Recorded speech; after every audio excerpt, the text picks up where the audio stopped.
Desde cualquier dispositivo y en cualquier plataforma, recibe las notificaciones de Radio 13 Digital. Venos y escúchanos en Facebook, YouTube y Dailymotion de Radio 13 Digital. Dale me gusta a nuestro perfil, síganos y activa las notificaciones de las publicaciones y video para que te lleguen las alertas de los programas que están al aire. Escucha nuestro podcast en Spotify, Amazon Music, Apple Music y Deezer. Síguenos en YouTube. Búscanos como Radio 13 Digital.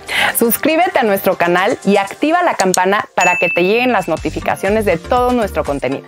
Visita nuestra página web www.radio13.mx. Radio 13 Digital, programación consciente.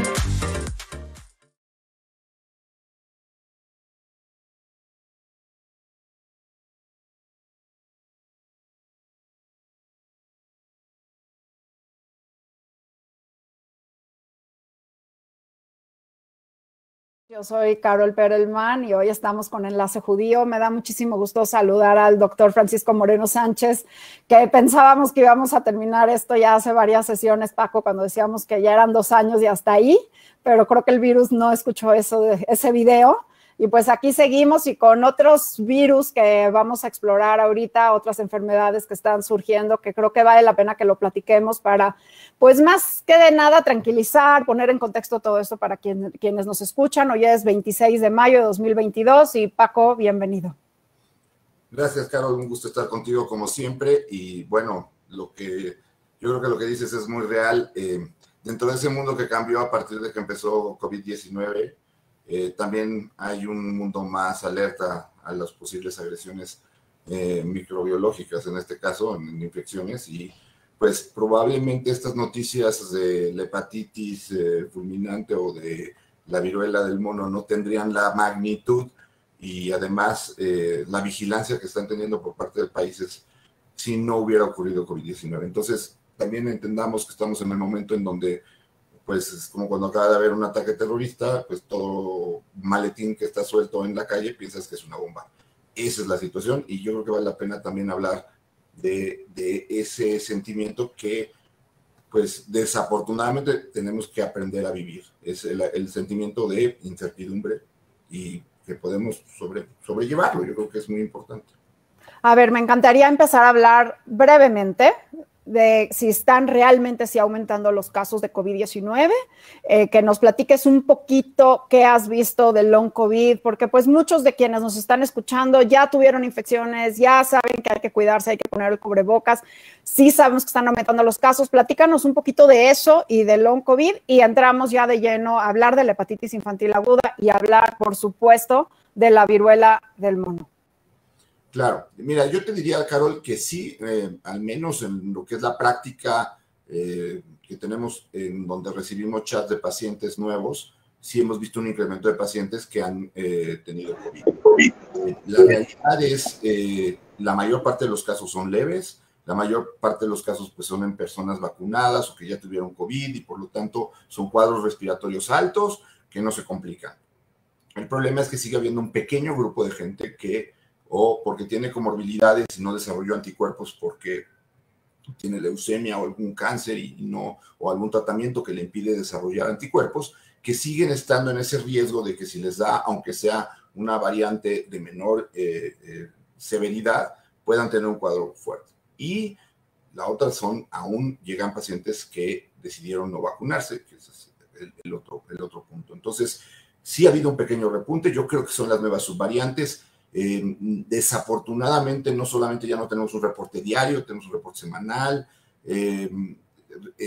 hay menos hospitalizaciones, eso es real, entonces pues lo ves un poquito más con la práctica tuya y con algunos colegas con los que compartes información, pero la impresión que hay en general es que sí hay un pequeño repunte, que es todavía momento de seguir usando cubrebocas en lugares cerrados, que incluso la aparición de estos virus pues, nos habla de que tenemos que seguir teniendo ciertos cuidados elementales que creo que se van a volver pues, parte de nuestra vida, parte del cambio que tenemos que hacer para acoplarnos a la nueva forma de realidad que vivimos. Y eso no nos debe de estresar, al contrario, yo creo que nos debe de hacer sentir que pues, aprendimos algo.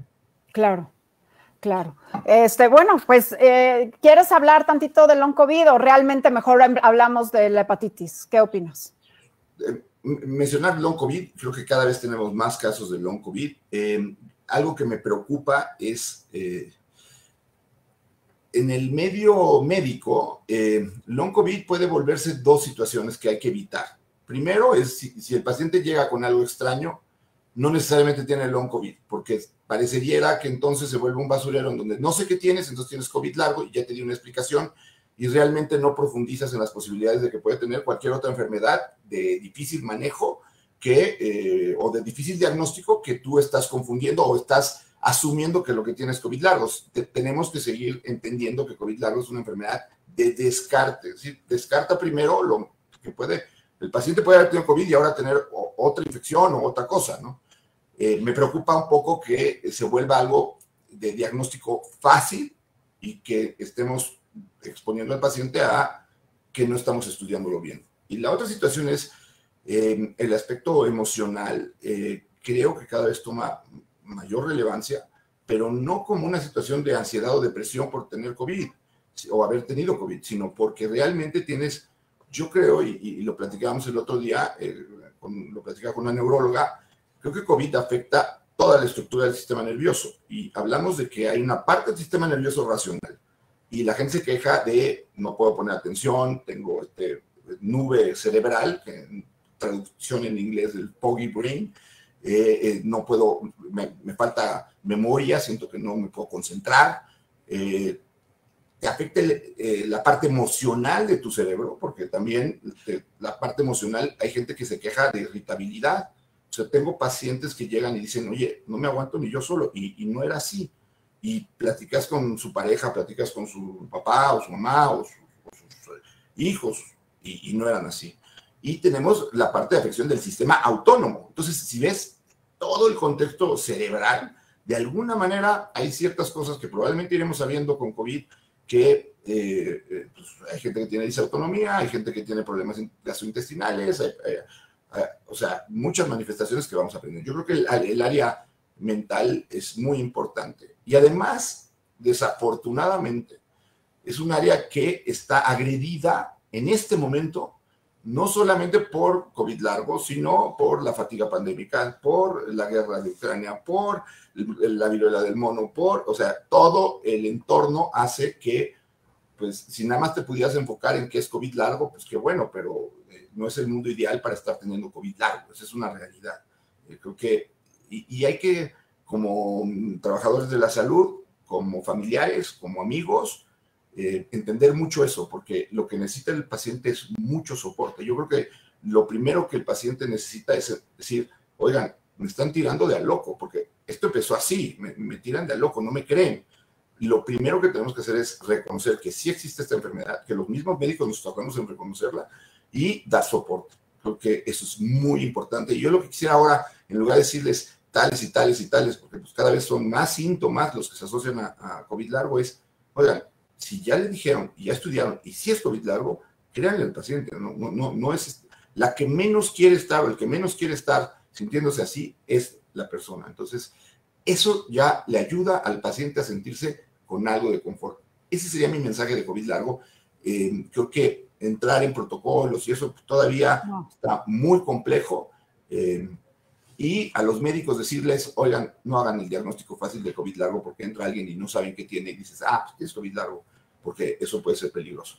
Pero los mensajes son muy, muy, muy importantes. Por un lado, el reconocimiento y por el otro lado, que COVID largo se diagnostica por descarte. Entonces, cuando el médico te dice, estás bien, estás bien, estás bien, estás bien, de todas estas áreas, es buena noticia porque pues no es ninguna de estas afecciones, sino es long COVID que posiblemente, y lo que hemos visto es que en algunos de los casos sí se recupera con el tiempo, ¿no? Pero sin entrar en detalles de las disautonomías y todo esto. A ver, hablemos de la hepatitis, o sea, ¿qué onda con la hepatitis aguda de causa desconocida infantil? Ya son más de 500 casos reportados, es retrospectivos, algunos de ellos hasta octubre de 2021, pero Paco, son los menores de 5 años y algunos han requerido trasplantes. ¿Qué tan grave, qué tan preocupada debería de estar yo como mamá? ¿Qué podemos hacer? Bueno, en primer lugar, otra enfermedad que es por descarte, desafortunadamente. Por eso es la hepatitis de origen desconocido. ¿Por qué? Porque la hepatitis es muy común. hay un estudio muy viejo que se hizo en México de un doctor que lo que fue a hacer fue a tomar sangre a las escuelas, a las secundarias públicas de niños para ver si tenían el anticuerpo contra la hepatitis A, y se dio cuenta que arriba del 80% de los niños habían tenido hepatitis A, y muchos de ellos totalmente asintomáticos. Entonces es una enfermedad que se presenta muy frecuentemente. Disminuyó probablemente con la vacuna, que afortunadamente ahora está tomando auge otra vez, aunque la gente debería estar vacunada contra hepatitis. Pero entonces tenemos ya causas comunes de hepatitis que se van a seguir presentando, y ahora aparece esta forma de hepatitis que yo creo que tiene 3 características que son muy importantes. Una, igual, es una hepatitis por descarte. Segunda, no sabemos todavía, tenemos teorías de cómo se está provocando, qué lo está provocando. Y tercera, la magnitud o la severidad. No sabemos si es porque hay un subdiagnóstico en casos de hepatitis. Es decir, no sabemos si lo que estamos viendo es la punta del iceberg, y realmente hay muchos casos de hepatitis más que no estamos detectando.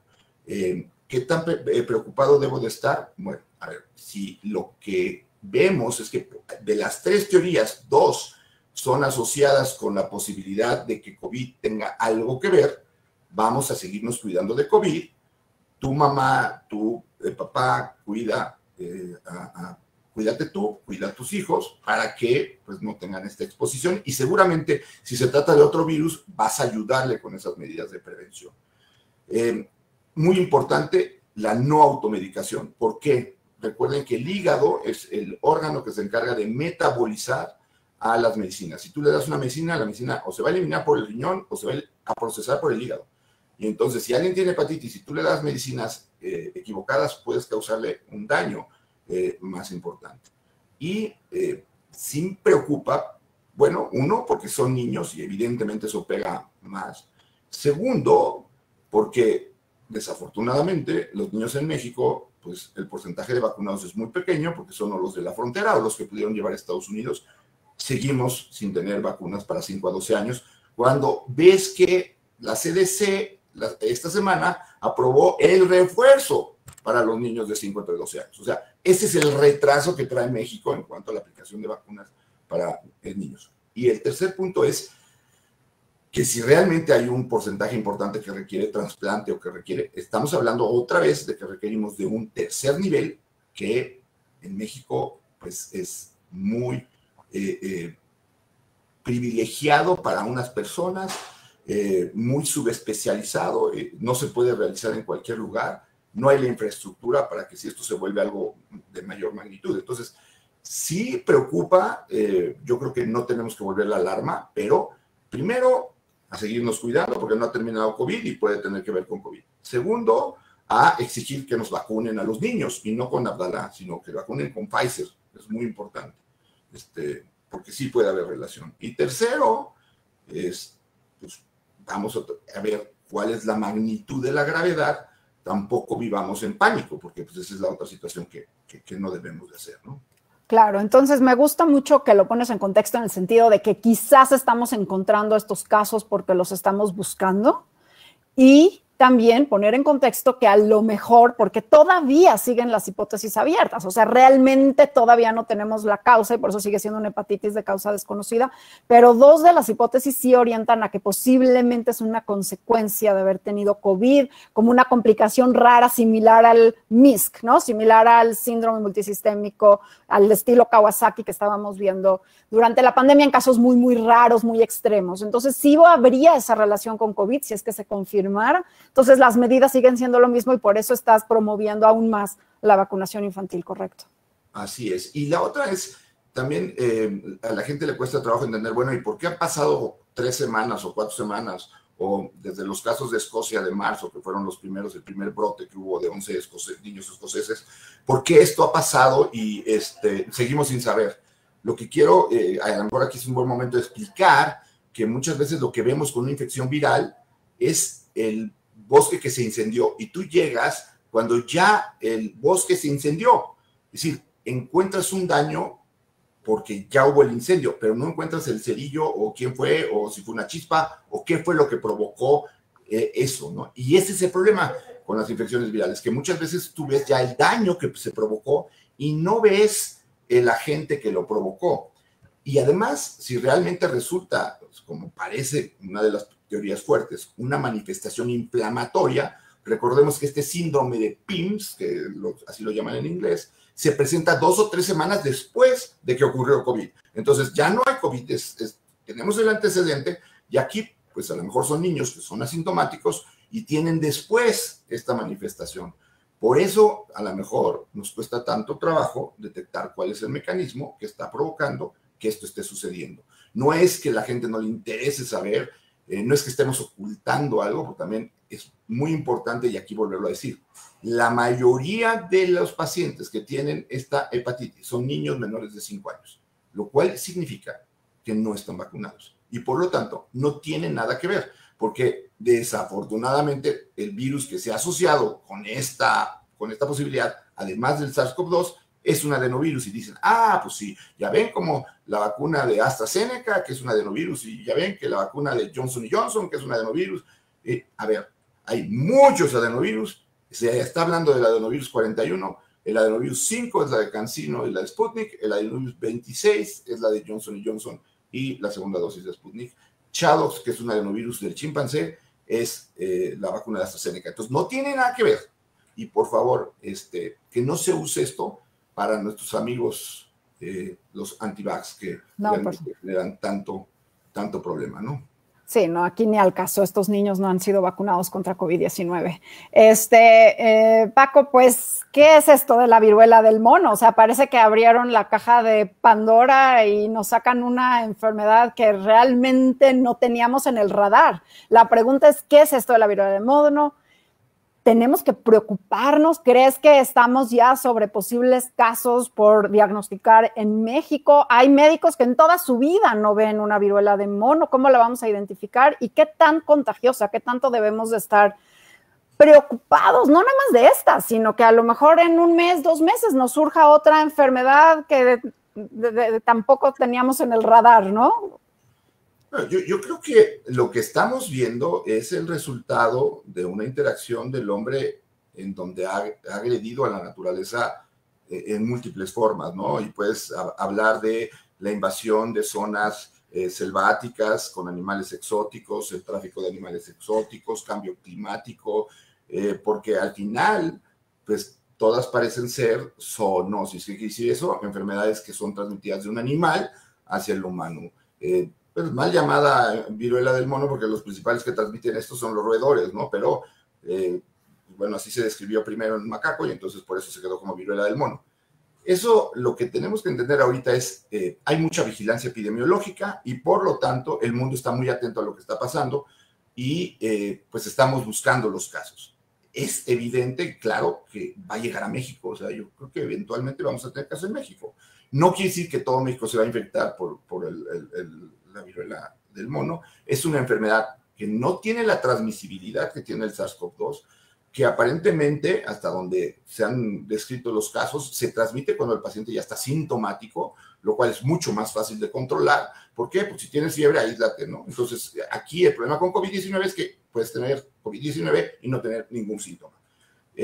Segundo, es una enfermedad que no es aparentemente grave, sobre todo si es la variante que aparentemente es la que los estudios de Portugal indican que es una variante que en el estudio más grande que hay en Nigeria hubo 1% de mortalidad, pero 1% de mortalidad porque pues, las personas morían porque se les agregaba la viruela, porque tenían una serie de problemas, VIH, tuberculosis, países en donde hay una desnutrición muy fuerte, sistemas inmunes muy malos por la calidad de vida del paciente. Entonces, no parece ser una enfermedad tan grave. Tenemos vacuna, hay vacuna, incluso sabemos quienes recibimos la vacuna de la viruela y probablemente estemos protegidos, pero hay vacunas nuevas para esto. Ya incluso se hizo un gran pedido por el Reino Unido a una compañía danesa para que la tengan. Hay medicamentos contra la viruela, también hay medicamentos contra la viruela. Entonces, creo que no debemos de estar tan alarmados por la viruela. Probablemente lo que tú dices es lo más conflictuante del caso. Yo no he visto una viruela del mono y creo que hay 99.9% de médicos que no han visto una viruela del mono, a menos de que hayan trabajado en Médicos Sin Fronteras en África o que hayan hecho alguna especialidad en medicina tropical. Y si los especialistas en infectología no hemos visto viruela del mono, pues el médico del primer contacto que va a estar a cargo, pues menos, ¿no? Y la otra que empieza a ver es que la gente empieza a enterarse de esto a través de fotos de internet. Y ya tuve un paciente que llegó aquí con mezquinos vulgares jurando que tenía viruela del mono. Entonces, tenemos que tener calma, tenemos que tener, ahorita, estar atentos a lo que está sucediendo. No creo para nada, así como en marzo, que tuvimos nuestra primera plática del 2020, te dije, el mundo cambió y esto que está ocurriendo es serio y no sabemos cuánto va a durar, etcétera. Yo te diría que la viruela del mono no es esa situación. Yo creo que lo tomaría más como, híjole, nos siguen avisando que nos estamos portando mal con el planeta y que tenemos que cuidar el planeta. ¿Por qué? Porque, pues, somos uno más del planeta y esto es una evidencia. Ébola, transmitida a través de un mono, el mono verde, VIH, transmitida a través de una forma de chimpancé, la aparición del virus del oeste del Nilo, que es un mosquito que cambió por el clima, por el cambio climático y migró hacia América. Tenemos muchas enfermedades que desafortunadamente por cambios climáticos, invasión de la naturaleza y todo, están apareciendo. Y no es que, híjole, nos estamos portando mal, y nos estamos portando mal con la naturaleza, no es ninguna maldición, ni complot, ni que nadie quiere acabar con la humanidad. No, por supuesto que no. Y de hecho, pues nuestra salud depende de la salud del planeta también. Así que creo que hay una corresponsabilidad con el planeta para tratar de, pues, tener más sustentable la salud nuestra, la salud de los ecosistemas, la salud de los animales, que también es importante, porque, pues, como tú bien dices, ¿no? La zoonosis, todas estas enfermedades, el Zika, el ébola, el H1N1, todo esto viene de precisamente nuestro contacto con los animales. Hay que replantearnos esta parte.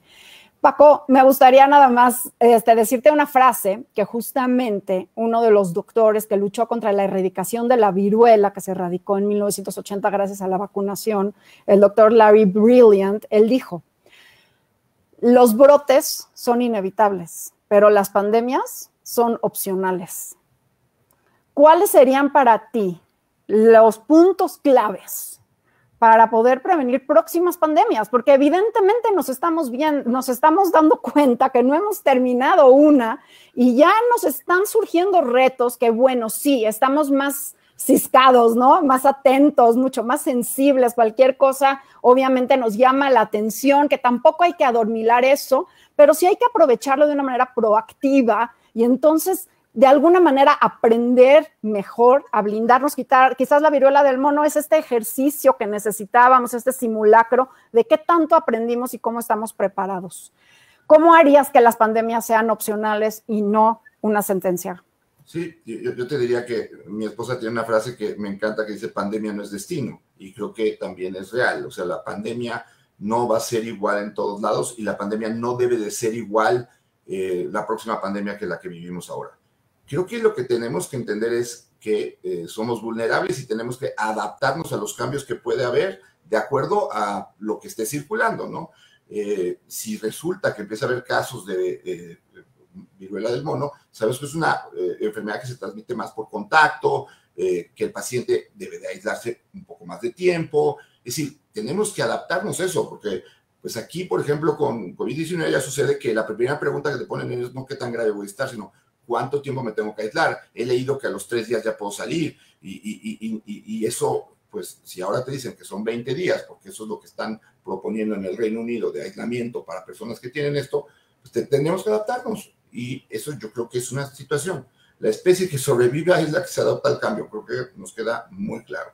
Segundo es realmente llevar a cabo las medidas adecuadas y creo que algo que a lo mejor puede sonar amarillista, pero yo siempre he pensado que si tú piensas en cuál es el peor escenario y te previenes para ese peor escenario, si viene un escenario menor, estás protegido.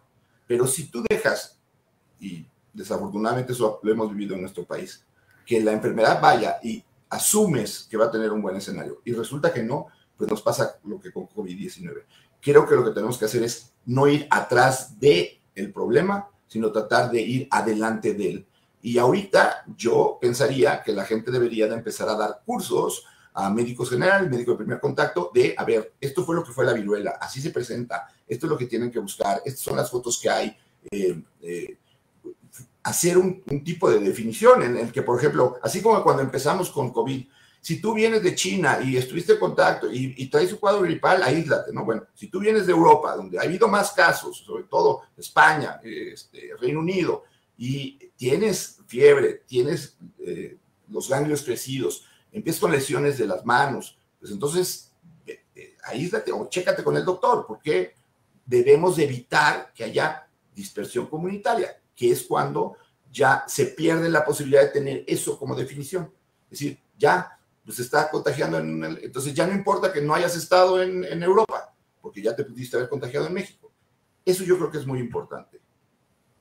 Y bueno, evitar, poder blindar estos casos, por supuesto, a temprano. Algunos países como Gran Bretaña y Bélgica están haciendo cinturones de inmunidad, donde están vacunando con la vacuna de la viruela, que ya no se usaba, se tenía nada más ahí guardada por sí, y están vacunando a la gente cercana a estos casos para hacer estos cinturones, con la esperanza de que realmente no llegue a un reservorio animal, porque entonces podría comenzar a ser endémica fuera de África. Porque aquí vendría también la situación de por qué se ha presentado en tantas partes del mundo, bueno, de Europa principalmente, ahora Estados Unidos, ya son 21 o 22 países, porque uno de los países, Marruecos, que aparentemente sí tenía casos, ya dijo que no era un caso de viruela, entonces salió de esos 22. Pero sí, yo creo que lo que tenemos que hacer es cercar, que es lo que hace la epidemiología, cercos epidemiológicos, es decir, si ya se documentó que algunos de los casos ocurrieron incluso dentro del círculo familiar. Entonces, bueno, nos da la oportunidad esta enfermedad de que no se va a transmitir mientras no tengas síntomas. Si tienes síntomas, pues entonces aíslate y vemos qué es lo que tienes. Eso es una obligación social, tuya, personal, una obligación del sistema de salud del país en donde vives y una obligación médica de saber, bueno, esto es lo que tenemos que hacer y hacerlo de una forma científica, ¿no? A lo mejor, como tú lo dices, es un buen simulacro para algo que pudiera ser un poco más delicado, como una influenza diferente o otro tipo de coronavirus, que si el virus va a acabar mutando y cambiando y a través de eso, pues eso no lo sabemos. Ahorita lo que sabemos es, principalmente son hombres de entre 20 y 50 años, la mayor parte se ha presentado en Europa, se habla un poco de lo que puede ser la transmisión sexual, pero vamos a esperar. Recordemos que VIH empezó con el estigma de que era una enfermedad en cierto grupo de personas, lo cual fue terrible, porque eso marcó a la pandemia y generó lo peor del ser humano. Yo digo que VIH marcó lo que es lo mejor, que era pues mucha gente que ayudó científicamente y socialmente, y lo peor que fue la discriminación tan terrible que hubo con VIH. Entonces, no vayamos a caer en lo mismo, porque pues, si VIH ocurrió en 1981, pues ya pasaron 42 años para que sepamos que lo menos que podemos hacer es discriminar. Por supuesto, hay que aprender y ir para adelante, no para atrás. Pues Paco, estaremos atentos para ver cómo se desarrolla la hepatitis, nos sigue preocupando. Creo que uno de los mensajes también es pues, seguir vacunando contra COVID, contra hepatitis. No hay vacuna contra la viruela, pero quienes tienen la marca, yo no tengo la marca contra la viruela, no me tocó, pero sí hay una cierta protección y pues esperar, estar atentos. Creo que es importante no entrar en pánico y es un poco el mensaje de nuestra plática y por eso decidimos el doctor Moreno Sánchez y yo platicar con ustedes hoy, para no causar pánico, pero sí estar informados, porque es importante saber lo que está sucediendo.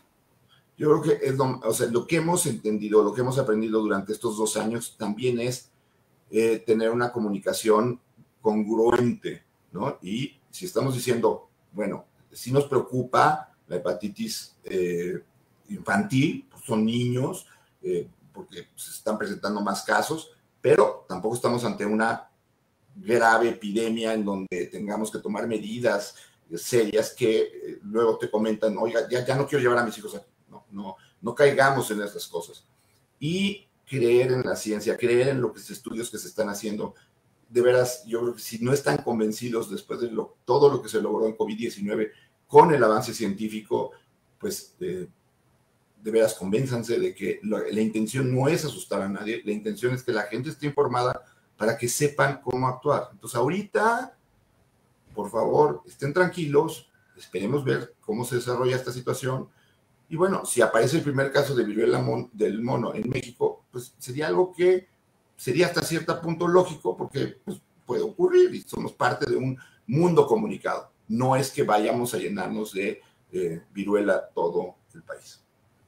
Pues gracias, Paco. Y las medidas de siempre que nos van a proteger contra todos. La higiene, el cubrebocas sigue siendo parte de nuestra higiene, una herramienta súper útil, que gracias a ella estamos hoy muchos aquí todavía invictos, muchos, y además, pues el cubrebocas ha sido una gran herramienta, nuestro gran aliado. Entonces, pues a seguir usándolo, a ventilar mucho. Sí hay más casos de COVID-19, muchos subregistrados, porque apenas si nos hacemos pruebas y sí, son en casa, no las reportamos. Entonces, ya realmente tenemos que tener pues quinto sentido, sexto sentido, lo que hemos desarrollado en la pandemia para realmente manejar nuestro riesgo y cuidar nuestra salud. Paco, ¿tu mensaje final? Bueno, mi mensaje final es: no hay que preocuparse, hay que ocuparse, aunque es ya una frase que se usa mucho. Realmente, de veras, no hay que preocuparnos, pero tampoco hay que olvidarnos de las medidas de prevención. Me da la impresión de que esta pandemia tan larga que ha provocado esta fatiga pandémica ha provocado que la gente vea al cubrebocas, a el tratar de no ir a lugares aglomerados, al mantener la ventilación, a medidas que coartan tu libertad, ¿no? Y no es cierto, son medidas que te ayudan a estar mejor. Yo creo que si algo aprendimos con COVID-19 es que tenemos que mejorar la calidad del aire que respiramos. Eso tú lo has comentado, creo que me gustó muchísimo tu ejemplo cuando pusiste lo del cólera. Hoy hago una referencia de eso en el periódico, acerca de que, bueno, así como aprendimos con cólera que tenías que tomar agua que estuviera purificada, así aprendimos con COVID-19 que tenemos que tener lugares en donde vamos a trabajar o vamos a estar que estén bien ventilados, que tengan buenos filtros, o que se diseñen nuevos filtros que sean accesibles para que pudiera la gente respirar un aire más sano. Creo que eso disminuiría muchísimo las infecciones respiratorias. Es una gran lección. Y si logramos eso, así como logramos disminuir mucho las infecciones gastrointestinales con el solo hecho de no tomar agua que pudiera estar contaminada, si logramos tener un aire mejor, menos contaminado, vamos a disminuir pero drásticamente las infecciones respiratorias. Así es que hay que aprender. A eso venimos, a aprender para vivir mejor. Pues gracias por enseñarnos a cuidarnos. Gracias, mi querido Paco. Les mando un abrazo a todos. Muy, muy buena tarde. Acuérdense que este es buen momento para hacerse chequeos, medicina preventiva. Vimos que con la pandemia los que estaban con mayor sobrepeso, hipertensión, diabetes, no necesariamente les fue tan bien como los que no. Entonces, quizás este momento es bueno para revisar todos estos temas de salud, porque finalmente, pues es lo más importante, ¿no? Sí, yo creo que ese punto que dices lo comento con los pacientes, te vas a preparar para una carrera de 10 kilómetros, no sabes cuándo la vas a correr. Eso puede ser enfrentar una pandemia. Mejor esté uno preparado físicamente para que el día que la tengas que correr, la puedas correr bien y no tengas ningún problema. Entonces, momento de poner tu cuerpo en buena condición física, tratar de comer bien, dormir bien, estar sano. Si tienes diabetes, hipertensión o tienes alguna de estas comorbilidades, hay un estudio precioso que demostró que la diferencia de mortalidad entre los diabéticos bien controlados y los diabéticos mal controlados fue del 90%. Entonces, tú cuidándote y teniendo buenos niveles de glucosa, prácticamente tenías el mismo riesgo que si no tenías diabetes. Y desafortunadamente lo que encontramos era una población muy descuidada, ¿no? Vamos a cuidarnos. Vamos a cuidar. Sanos. Un abrazo. Cuídense mucho. Buenas tardes.